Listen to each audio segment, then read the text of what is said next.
तर बघा माझे तिळगुळ तयार झालेला आहे। घ्या मग तिळगुळ घ्या आणि गोड गोड बोला। घ्या खाऊन सर्वजण एक एक चम्मच।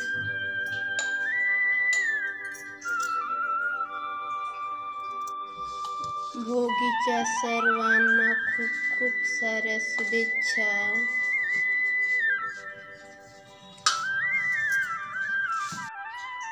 तर स्पेशल गावाकडचे तिळगुळ बनवणार आहे मी आज। तर इथे बघा कढई घेतली आणि कढईत तीळ भाजून घेते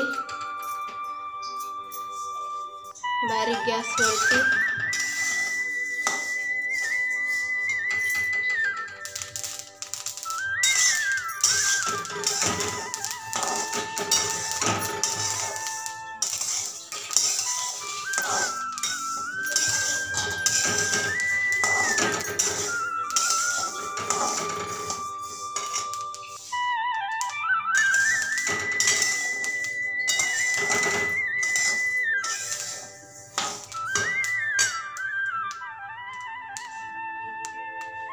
तर इथे बघा मस्त असे तीळ भाजलेले आहेत।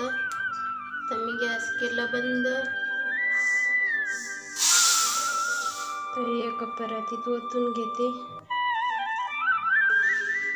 तर इथे बघा मी एवढा गूळ घेतला खीस म्हणजे बारीक करून।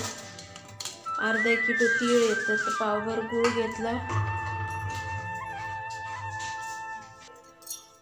आता हे मिक्स करून घेते।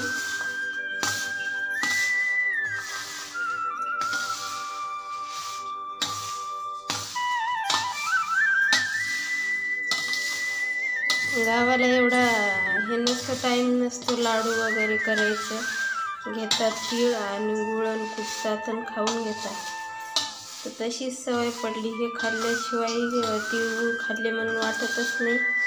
लाडू पण बनवणार आहे मी, पण उद्या बनवणार आहे। अगोदर ही बनवून घेते। कोंद बोलतात याला, कोंद।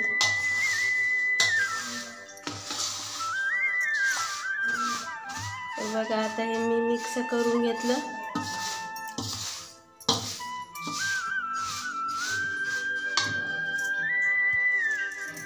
आता बघा मी मिक्सरमधून बारीक करून घेते।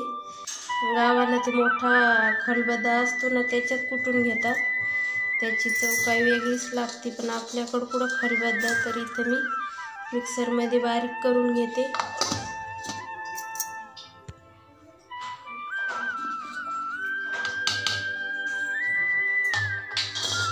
तर इथे बघा मस्त मी अशी बारीक करून घेतली। तर चला मग आता सर्व बारीक करून घेते। तर इथे बघा माझे सर्व गूळ तीळ तयार झालेले आहेत। आणि उद्या लाडू पण बनवणार आहे तिळाचे। पण हे खायची सवय झाली ना, तर अगोदर हेच आवडतं मला, नंतर ते लाडू वगैरे। तर मी अर्धा किलो तीळ ठेवलेले आहेत लाडू बनवण्यासाठी। आणि आता सर्वीकडे करतात लाडू वगैरे काही असं, म्हणजे तिळाचा कोणता पण पदार्थ। पण हे फार जुनं आहे, गावाला असेच करायचे। आणि अजून पण काही लोक जे आहेत ते असेच करतात, तिळगुळ तयार, लाडू वगैरे नाहीत बांधत। तर मला हेच आवडतं खायला। कोणाकोणाला आवडतं खायला हे नक्की सांगा कमेंट करून। बघा मस्त असं बारीक झालं आणि याचे शेंगदाणे वगैरे काहीच नाही टाकलेले मी।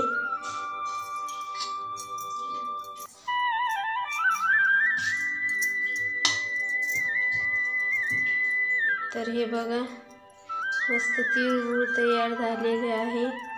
आणि या खायला मस्त।